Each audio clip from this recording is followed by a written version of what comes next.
Una ciudad en llamas.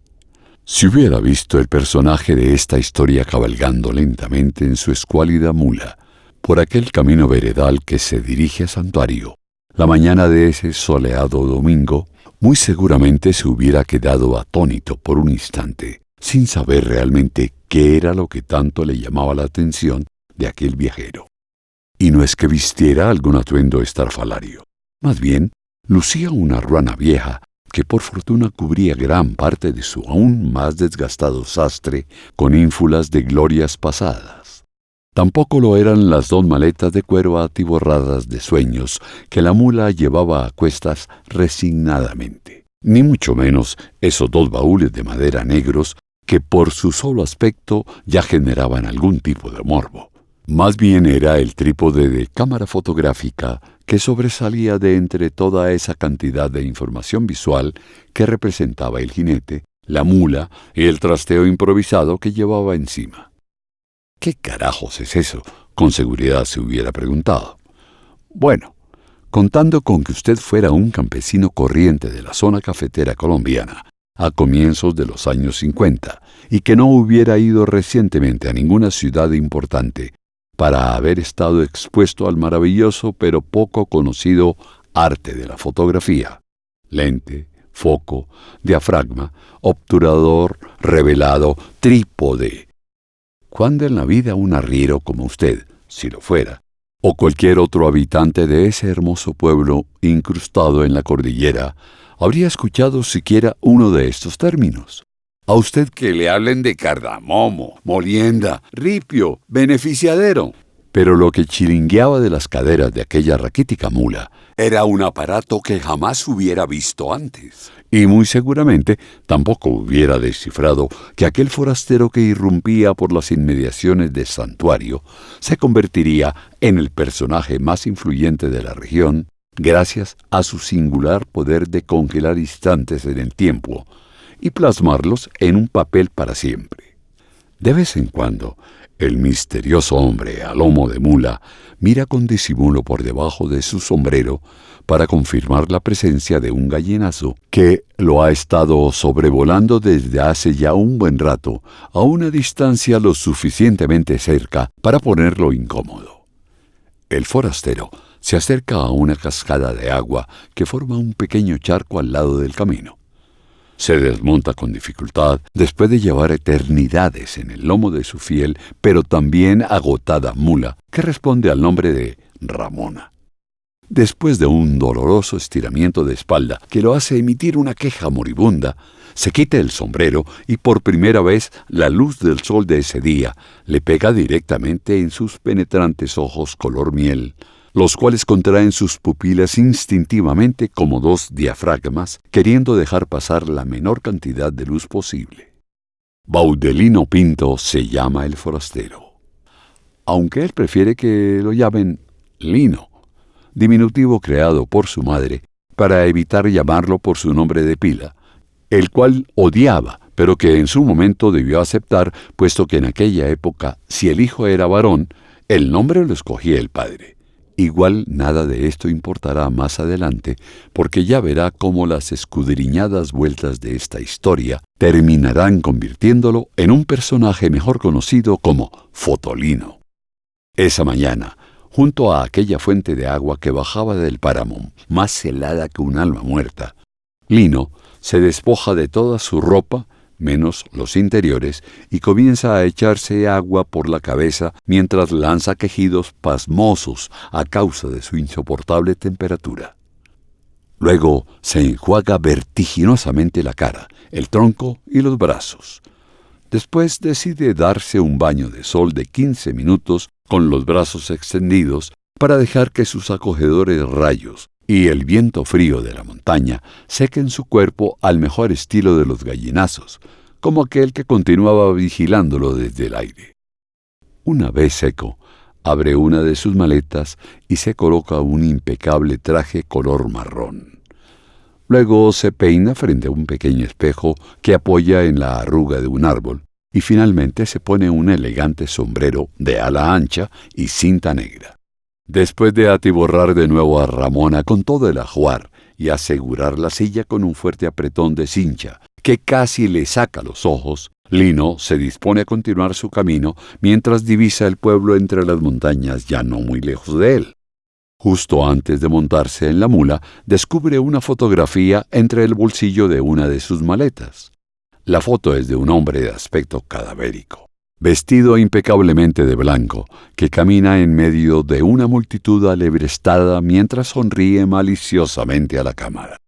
Lino observa detenidamente la foto con sus penetrantes ojos color miel. Luego, su mirada se pierde en el horizonte mientras comienza a recordar los sucesos de ese fatídico día, cuando él mismo disparó la cámara que tomó aquella fotografía.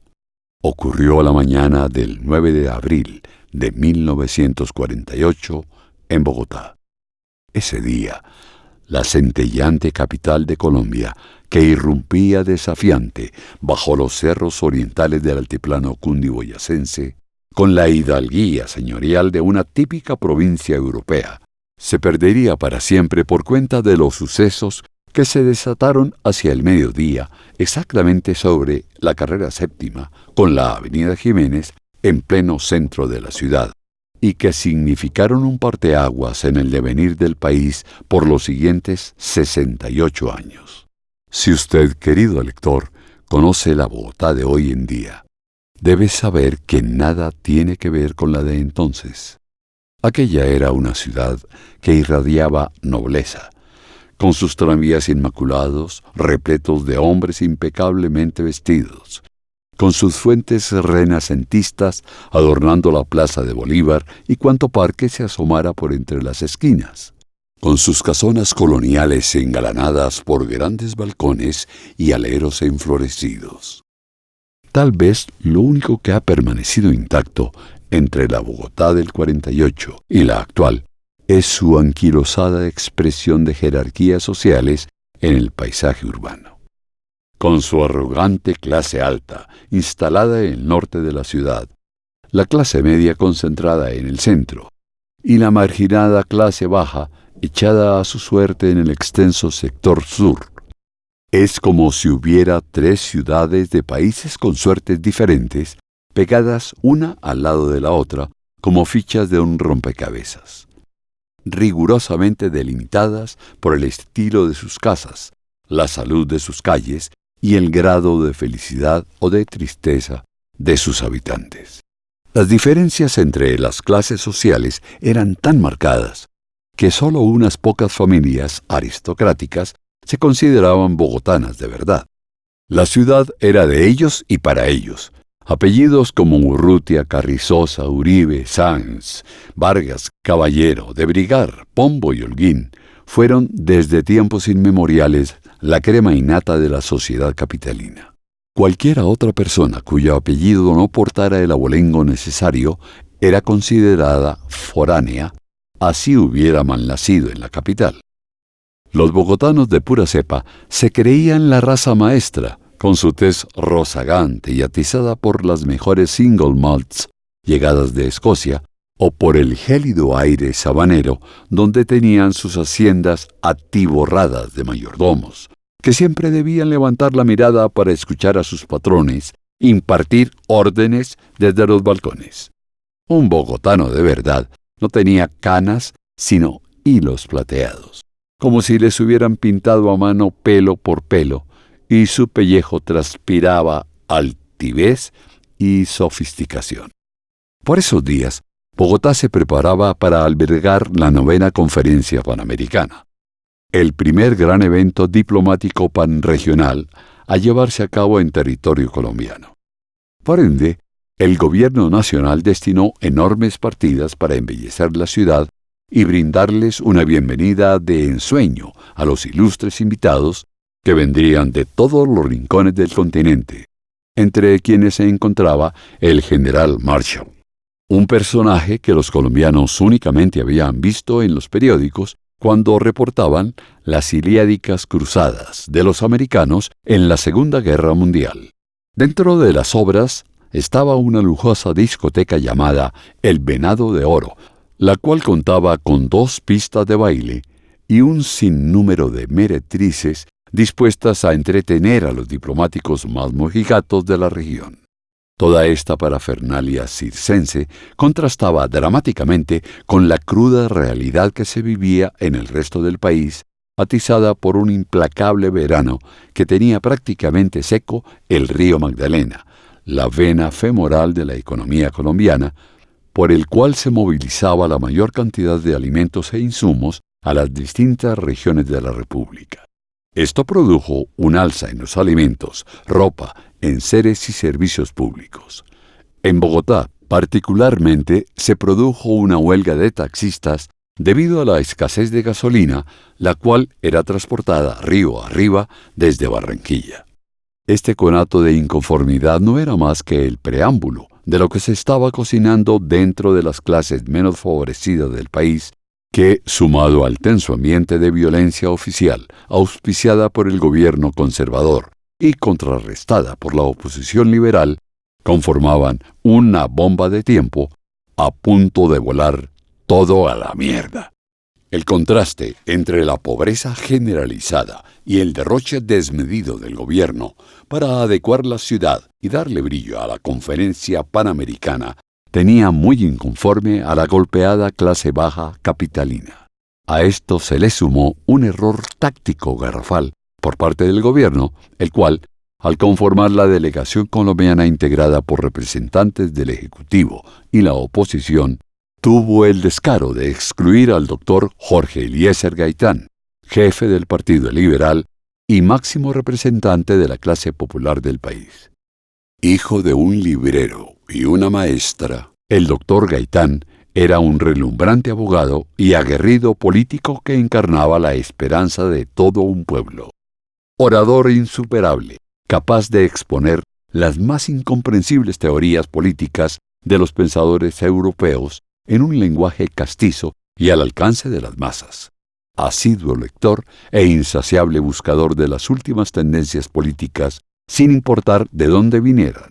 Jorge Eliezer contaba con una formación académica envidiable, la cual le permitió dar cátedra universitaria en varias facultades de Derecho y Ciencias Políticas de Bogotá, convirtiéndose en un baluarte de conocimientos para todos los alumnos que tuvieron la gran fortuna de sentarse en un salón de clases frente a él. Gran admirador de Sir Winston Churchill, del cual tomaba con frecuencia muchas de sus famosas citas y las lanzaba sin pudor en reuniones políticas o eventos sociales, no sin antes darle el debido crédito al Prime Minister. Pero, sin duda alguna, la mayor cualidad del doctor Gaitán era su inefable empeño de convertirse en un comunicador acérrimo de los anhelos populares. Baudelino Pinto, quien en ese entonces se ganaba la vida tomando retratos furtivos a las parejas de enamorados que deambulaban por las calles de la capital, o cuando corría con suerte a algún personaje de la política o de la vida nacional, que se estuviera pavoneando por ahí con ganas de que lo reconocieran, caminaba junto a su gran amigo Juan Roa Sierra, por una calle muy transitada cerca de la carrera séptima. Como era usual, Pinto cargaba su equipo fotográfico, mientras que Roa llevaba un periódico debajo del brazo y con una exaltación ya típica de él, le dice a Baudelino: y cuando me di cuenta estaba parado justo detrás de él. ¿Puede creerlo? El doctor Jorge Eliezer Gaitán en persona. A esto de distancia, Lino, eso fue como ver una aparición. Aparición si hubiera tenido una sábana blanca encima, huevón, replica Lino entre burlándose y reprendiéndolo. A lo cual continúa: ¿cuál aparición? Ese tipo es un político más. Habla la misma mierda de todos, solo que a él le suena más bonito. Roa contraataca un poco resentido por las palabras de Lino, pero decidido a validar su punto. Usted como es un godo de mierda. Este pisco cree en la igualdad de clases, en la no concentración del poder ni de la riqueza. Él realmente quiere revolucionar la sociedad y la clase política de este país. Y para no dejar ninguna duda sobre su inefable admiración por el líder político, Roa llena su buche de aire y al más sonoro estilo de orador de plaza pública declama: Yo no soy un hombre, yo soy un pueblo.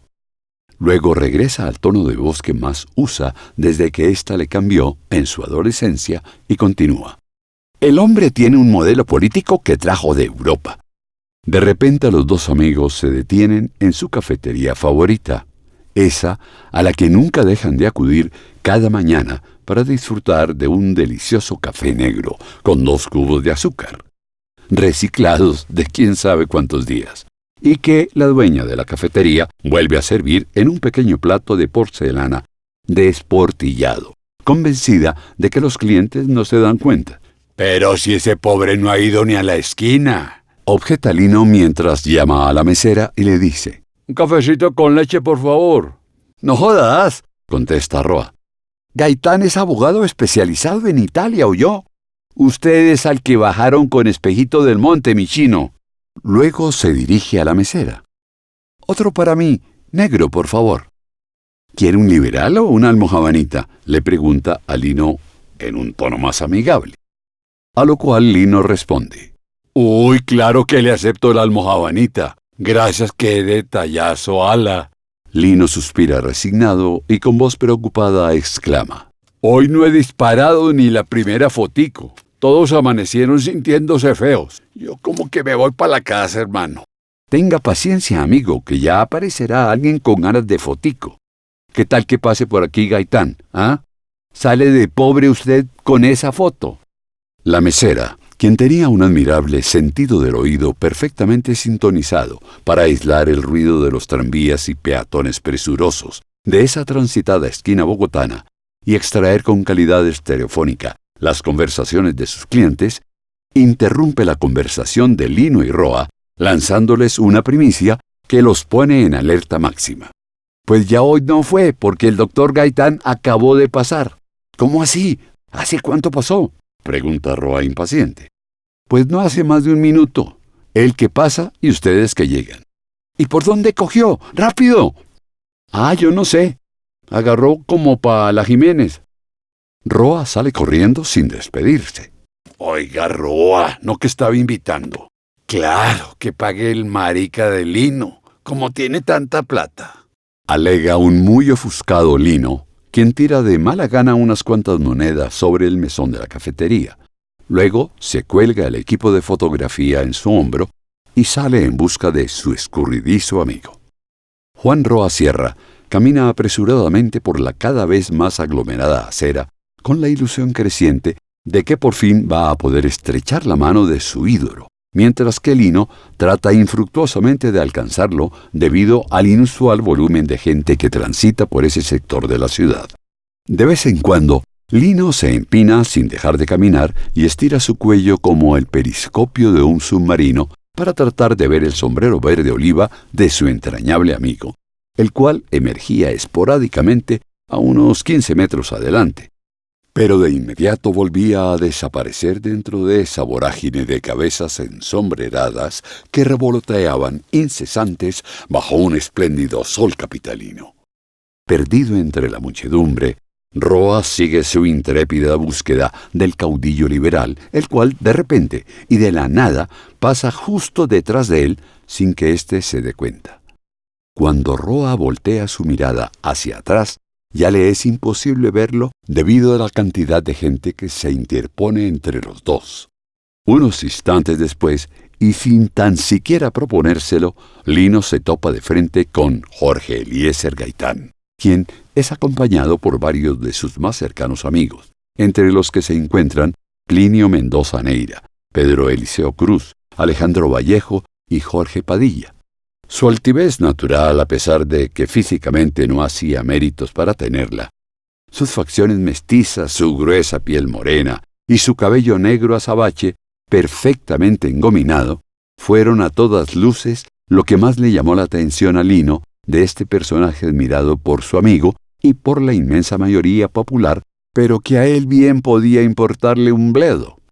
Se produce un contacto visual que dura aproximadamente 3.5 segundos. Luego, al verle su equipo fotográfico, Gaitán junta a sus amigos de un abrazo y levanta la barbilla mientras sonríe orgulloso en una inequívoca señal de querer que Lino le tome una espontánea foto callejera.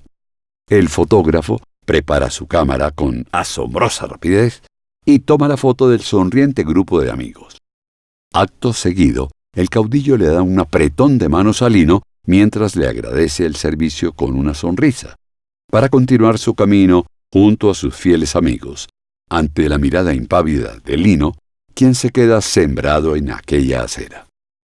Transcurren unos 20 segundos mientras Lino guarda su equipo fotográfico, cuando de repente se escuchan 3 disparos de revólver. Hay caos. La gente corre despavorida, despejando al instante la calle que segundos antes estaba imposible de transitar. Lo que se descubre ante los ojos de Lino, debido a la gran estampida, es algo que a él le cuesta trabajo creer.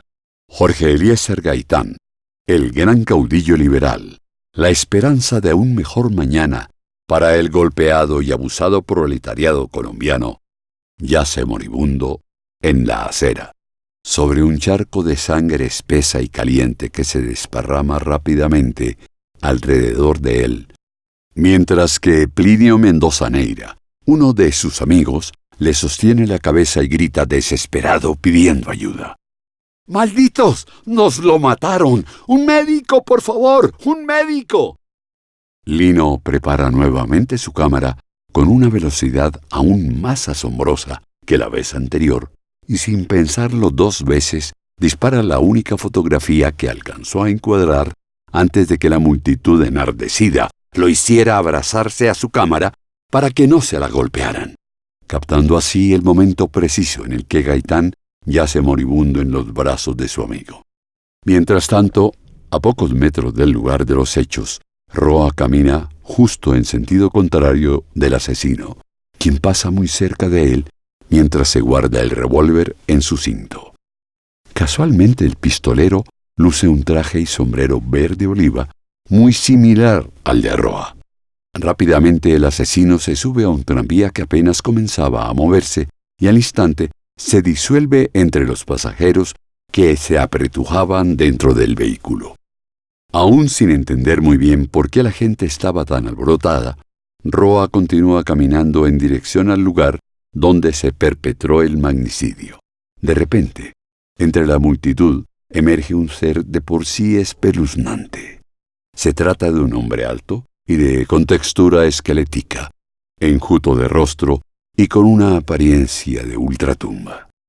Sus ojos se encuentran tan hundidos entre sus cuencas que parece una tortuga mirando desde adentro de su caparazón. Sus labios son resecos e inertes, y sus dientes lucen superpuestos unos contra otros de forma desordenada, mientras exhiben un amarillo tan putrefacto que solo provocan deseo de vomitar. Su caminar es solemne, a pesar de evidenciar una notoria cojera de su pierna izquierda, la cual maneja con tanto estilo que parece más bien una elegante quiebre de cintura que le da un toque de distinción al andar. Su impecable traje blanco encandila los ojos de todo aquel que lo mira cuando la luz del sol golpea directamente en él. Y un elegante sombrero blanco de ala ancha y cinta negra crea una penumbra alrededor de sus ya escondidos ojos negros, lo cual acentúa aún más su espeluznante mirada. Aquel hombre se para en la mitad de la calle a unos metros de Roa y lo señala con su punzante dedo índice, mientras lanza una arenga a la muchedumbre enfurecida. «¡Él fue! ¡Él le disparó! ¡Agarren al maldito!». Lino se percata de la situación y de inmediato corre hacia su amigo, mientras le grita desesperadamente que huya del lugar. Roa, aún desentendido de lo que sucede, observa atónito cómo la muchedumbre enardecida se abalanza sobre él. Sin ningún chance de reaccionar, recibe el primer golpe en la cara que casi lo manda de bruces. El golpe se lo asestó el coronel Ricaurte, un líder gaitanista que seguía de cerca al caudillo y que luego, con su estilógrafo, le propina unas 6 puñaladas en el vientre y otra más mortífera en la sien. Mientras el cuerpo de Roa cae al suelo en cámara lenta, comienza a recibir toda clase de patadas, puños, palazos y pedradas que en segundos le despedazan el rostro. Lino, desesperado ante la imposibilidad de ayudar a su gran amigo, se deja caer de rodillas en el frío pavimento bogotano y comienza a llorar desconsoladamente. Moribundo y con el único ojo que aún le queda entreabierto, Roa observa desde el suelo al hombre que lo acusó, mezclado entre la gente que lo está matando. Su mirada es implacable y su cadavérico rostro deja entrever una sonrisa más que macabra, mientras suelta una especie de tic nervioso que le hace levantar súbitamente el hombro derecho, a la vez que tuerce su cuello incómodamente hacia atrás y guiñe el ojo varias veces, de forma rápida e incontrolada. Esa es la última imagen que registra el reventado ojo de Roa Sierra, antes de que una sombra negra comienza lentamente a cerrar su visión, apagándola para siempre. Entre sollozos, Lino advierte la presencia de aquel hombre espeluznante que acusó a Roa ante la jauría de gente que lo linchaba, y sin perder un segundo agarra su cámara Argoflex y logra capturarlo con su implacable lente de 75 milímetros.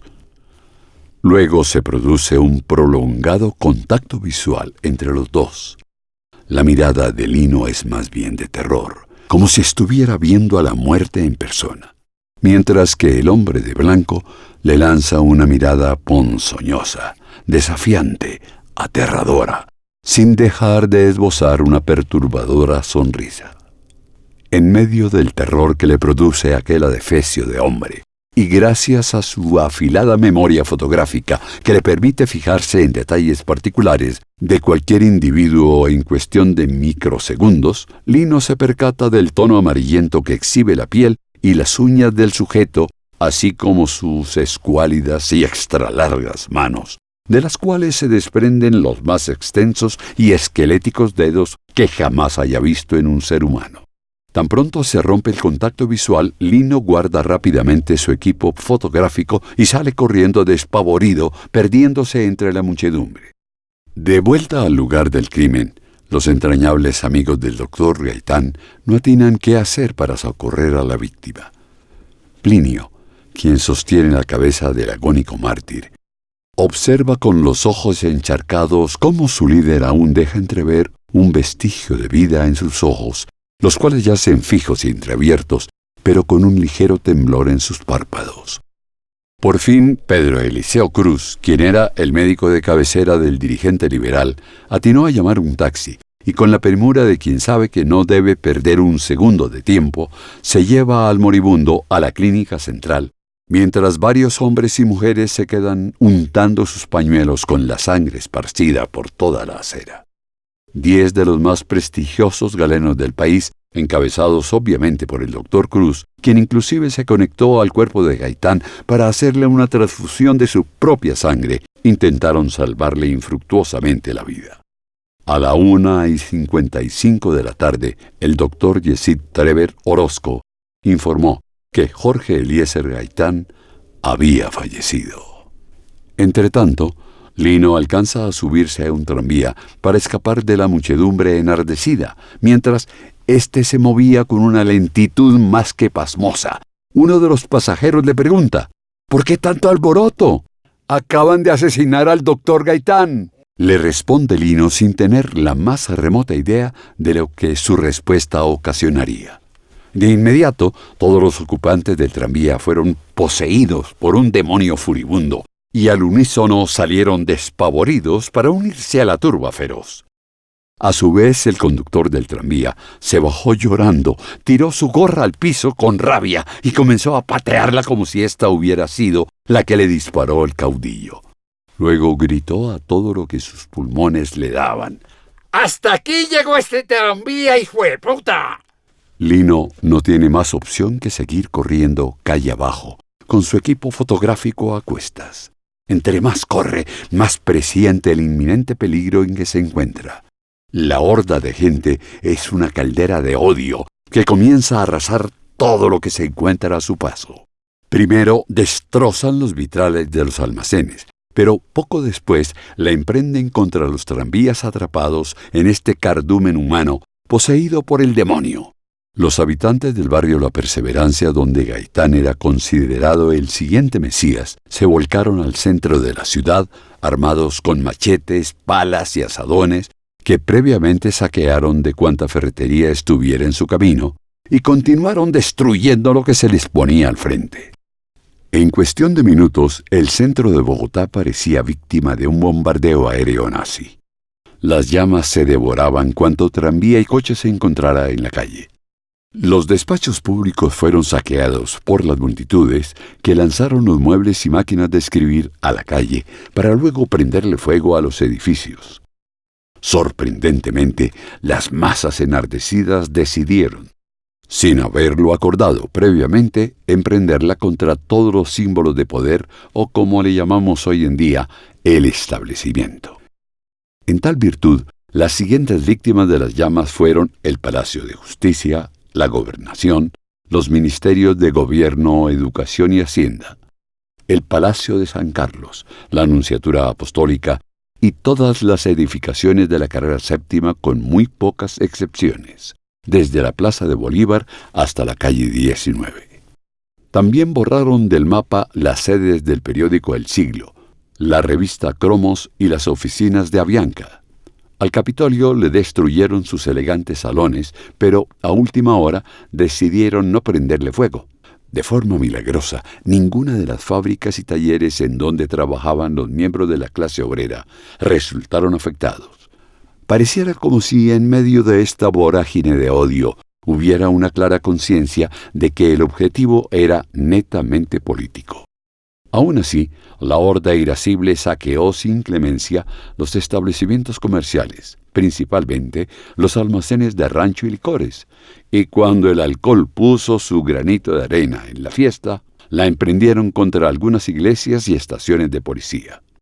Eso sí, sin traspasar nunca los límites hacia el norte de la ciudad fijados por los taxistas durante la huelga. Mientras tanto, Lino seguía escapando de la muerte, corriendo sin detenerse tan siquiera para recobrar fuerzas, esquivando toda clase de balas, enviones de machete y pedradas que se lanzaban los unos contra los otros como si no fueran hijos del mismo suelo. En un momento de desesperada lucidez, Lino acata entrar al Hotel Granada, una de las pocas edificaciones que aún quedan en pie gracias a que sus huéspedes decidieron montar guardia y defenderla a tiros. De inmediato, toma las escaleras y sube hacia la azotea, rompiendo todos los récords de velocidad hasta la fecha. Una vez instalado estratégicamente en la esquina con la mejor vista, desembolsa su trípode, monta el equipo y comienza a hacer eso que su dedo le estaba pidiendo a gritos desde hacía mucho rato: oprimir el obturador de su cámara y retratar cada uno de los momentos de la muchedumbre enardecida, devorando todo a su paso. Su ojo y su lente trabajan al unísono con una precisión magistral, capturando decenas de imágenes que quedan registradas tanto en el papel fotosensible como en su memoria. De repente, divisa a un hombre liderando a una jauría de esquizofrénicos que lo siguen a paso de vencedores. El sujeto arrastra algo por los suelos con una cabulla roñosa y ensangrentada. Instintivamente, Lino busca con su lente entre el objeto que está siendo arrastrado por aquel hombre enfurecido, y lo que descubre nunca más se borraría de su mente. Es el cuerpo desnudo y totalmente despedazado de Juan Roa Sierra.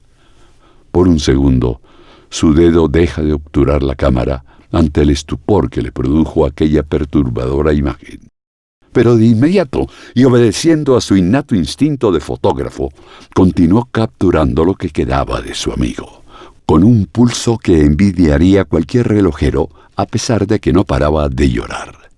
Aquel hombre arrastró el cuerpo de Roa Sierra hasta el Capitolio, mientras la turba enceguecida pedía a gritos la cabeza del presidente Mariano Ospina Pérez, quien a esa hora se encontraba reunido con todo su gabinete de seguridad tratando de hilar un plan para contener la revuelta.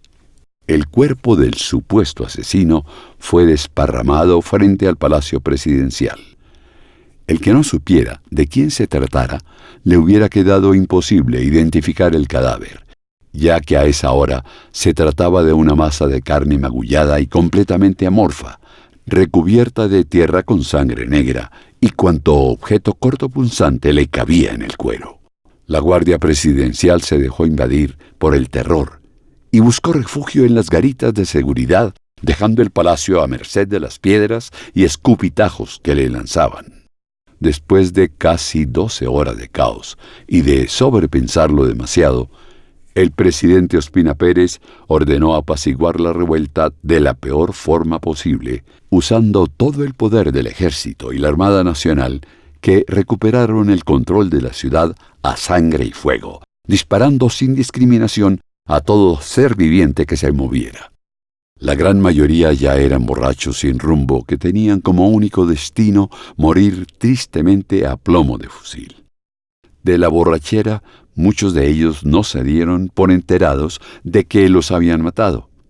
Otros se encaramaron sobre los tanques de guerra gritando arengas victoriosas, sin tener la menor idea de que aquellos vehículos blindados no iban a tomarse la ciudad, sino a defenderla.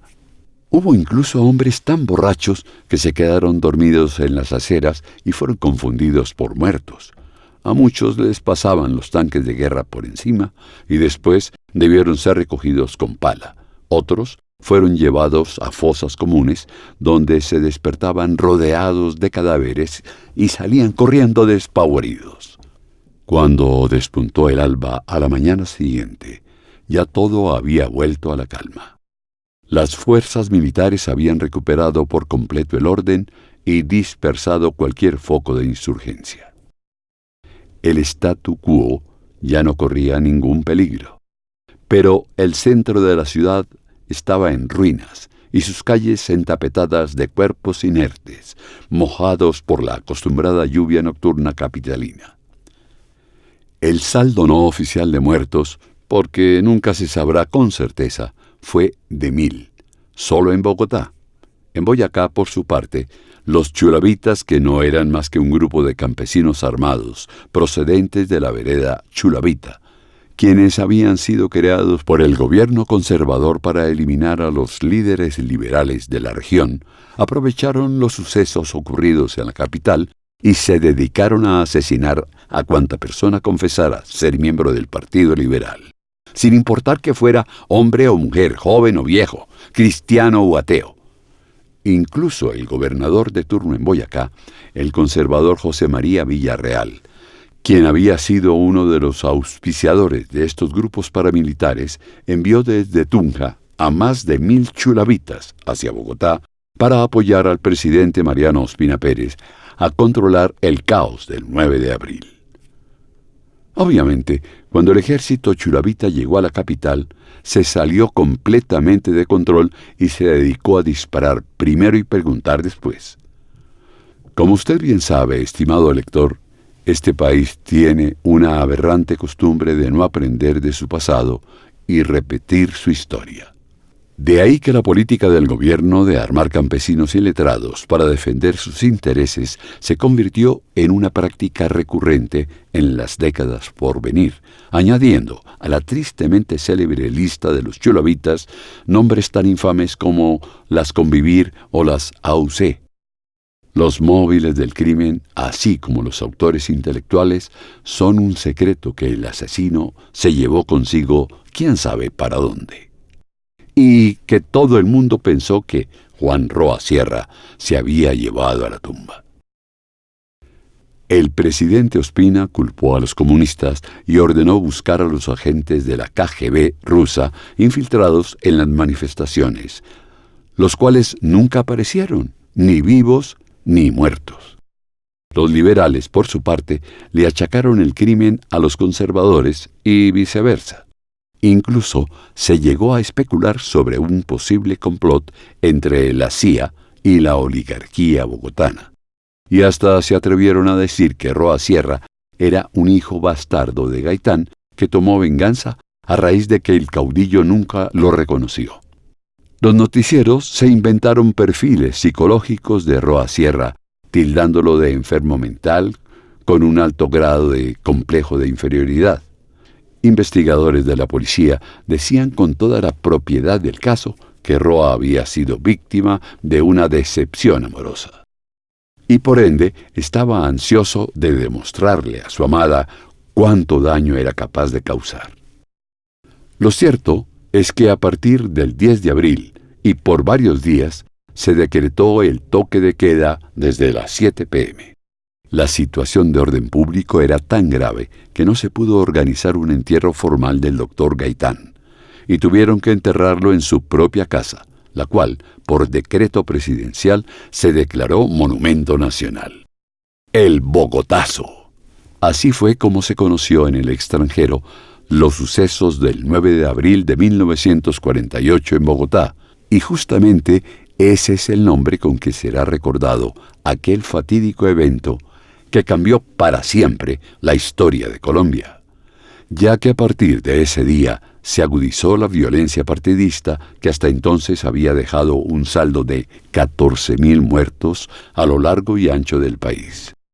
Nacieron grupos guerrilleros que con el tiempo mutaron a enormes y poderosos ejércitos ilegales que sembraron el terror en todo el territorio nacional y deslegitimó para siempre a la clase política colombiana. El magnicidio de Jorge Eliezer Gaitán fue la chispa que encendió la hoguera de muerte en la que quedó envuelta Colombia a partir de ese día. Los conservadores, liderados por el doctor Laureano Gómez, aprovecharon los sucesos para estigmatizar a los liberales, vendiendo el populista discurso de que el país estaría expuesto a una barbarie similar a la ocurrida en Bogotá si los liberales regresaban al poder. El Bogotazo se convirtió en la excusa perfecta para que el gobierno conservador detuviera, a sangre y fuego, usando las palabras del ministro de Gobierno de turno, cualquier triunfo electoral del liberalismo. Como una bola de nieve en bajada, la represión oficial llevó a la rebelión popular y en un abrir y cerrar de ojos, el país se vio inmerso en una espiral de violencia imposible de detener. En 1958, y después de la única presidencia con ínfulas de dictadura por parte del general Gustavo Rojas Pinilla, los partidos políticos tradicionales se empeñaron en atajar el monstruo con la creación del Frente Nacional. Un acuerdo para que liberales y conservadores se turnaran en el poder, estableciendo la distribución equitativa de ministerios y cargos públicos. Sin embargo, la Revolución cubana dio al traste con las buenas intenciones, dando a luz a las guerrillas marxistas que usaron como combustible el inconformismo inoculado por los comunistas sobre los amaños políticos del Frente Nacional, para luego, varias décadas después, convertirse en auténticas fábricas de hacer dinero a costa de una pequeña planta de tallos leñosos y hojas elipsoidales llamada coca. Lo cierto es que Jorge Eliezer Gaitán no fue el primero, ni mucho menos el último magnicidio en la borrascosa historia colombiana. Antes de él, le precedieron compatriotas ilustres como Antonio José de Sucre o Rafael Uribe Uribe. Luego otros grandes hombres se unieron al Club de los Inmolados de la Patria, como el ministro Rodrigo Lara, el líder conservador Álvaro Gómez, y los aspirantes a la presidencia Jaramillo Ossa, Pizarro León Gómez, Pardo Leal y Luis Carlos Galán. Todos ellos abrieron profundas heridas en el devenir de la nación e incluso produjeron reformas políticas decisivas, como en el caso de Rodrigo Lara y la guerra contra el narcotráfico. Otros, como el de Galán, impactaron enormemente el destino político del país. Pero ninguno, ni antes ni después, provocó un viraje histórico tan traumático como el que se dio con la muerte de Jorge Eliezer Gaitán.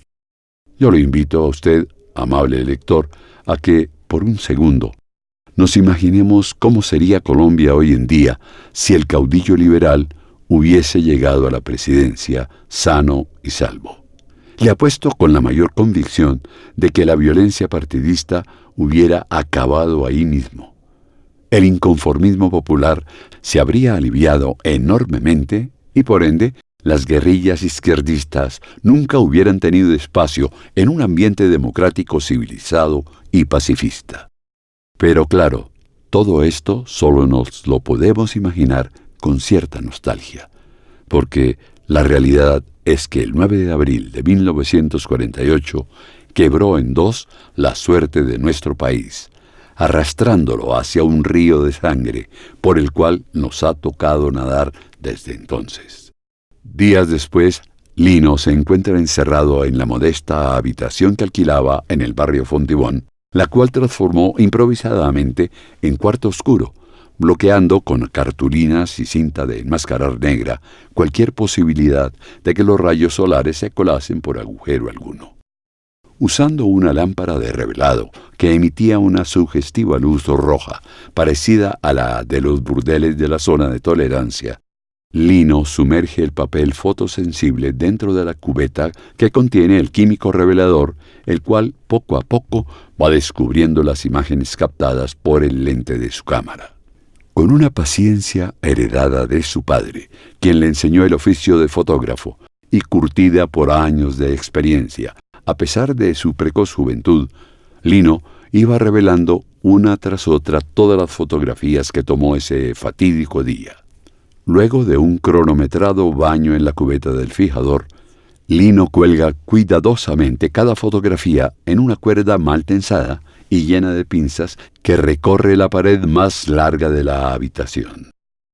Tranvías en llamas, edificios destruidos y muchedumbre enardecida hacían parte del registro histórico inédito que Lino estaba revelando en aquel cuarto oscuro, que a veces usaba para dormir, incluyendo la secuencia de fotos del cuerpo sin vida de su amigo Juan Roa Sierra, siendo arrastrado cual muñeco de año viejo por las adoquinadas calles del centro de Bogotá.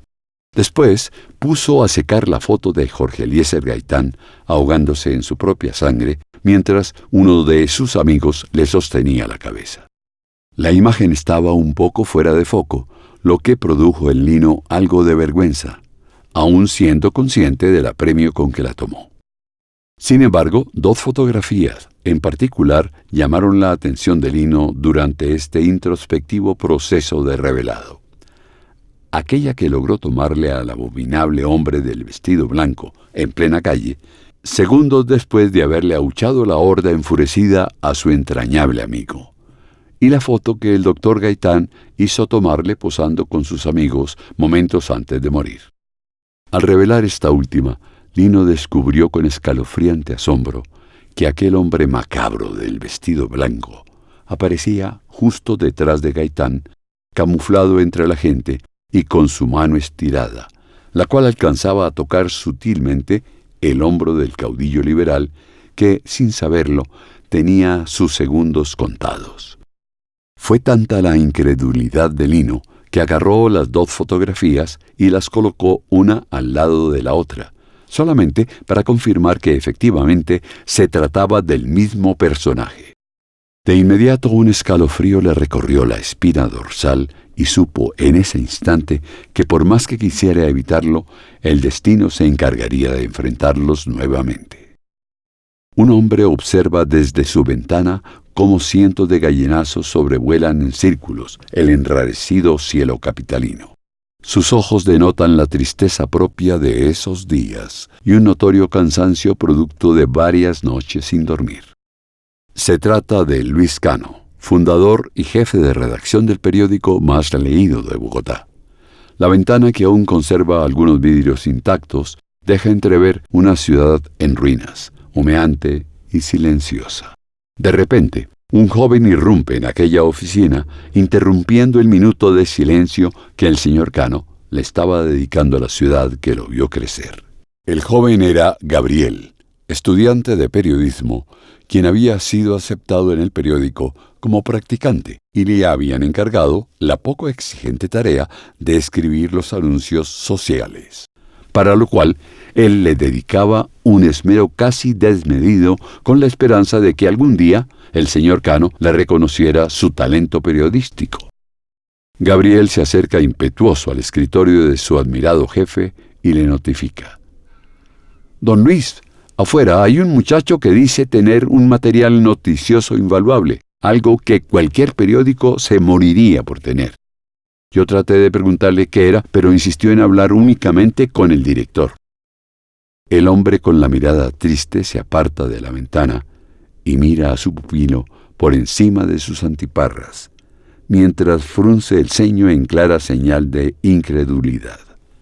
«¿Y cuál es la primicia? ¿Que mataron a Gaitán?», replica Cano mientras sonríe sarcásticamente. «Hágalo pasar. Vamos a ver qué trae el hombre». Lino entra a la oficina haciéndose el interesante, y como si lo hubieran ensayado, se sienta al mismo tiempo que Gabriel en las sillas colocadas al frente del enorme escritorio de roble tallado, que le sirve como símbolo de poder al señor Cano, el cual disimula su intriga haciéndose el que revisa notas de prensa previamente aprobadas por él desde la mañana. Gabriel enciende un cigarrillo e inicia la conversación mientras expele todo el humo. Él es don Luis, director del periódico. «Don Luis, ¿cuántos periódicos vende al día?», pregunta desafiante el irreverente Lino.